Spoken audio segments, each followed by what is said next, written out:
Welcome to Man Does Tech, where I solve the problems you didn't even know you had. In this video, I will explain how to take a Ford Fusion door panel off. Before you begin, gather all your necessary tools. A plastic trim removal tool is essential to prevent any damage to your vehicle's interior.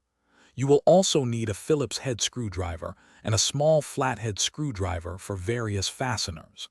Having these items ready makes the process much smoother and quicker. Next, locate and remove the two Phillips head screws holding the panel in place.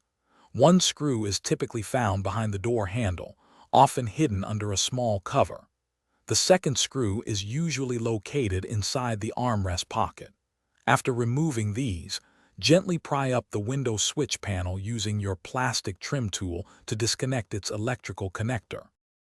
Now, use your plastic trim removal tool to carefully release the retaining clips around the perimeter of the door panel.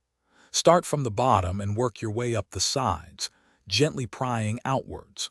Once all clips are disengaged, lift the entire panel upwards to clear the window channel.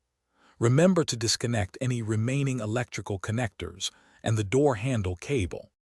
With the panel free, ensure all electrical connections and cables are fully disconnected before setting it aside in a safe place to prevent any damage. Reinstallation is simply the reverse of these steps. Make sure all clips align correctly and all screws are tightened. Before fully securing everything, test your window switches and door handle to confirm proper operation. Thanks for watching. If you found this helpful, don't forget to like and subscribe.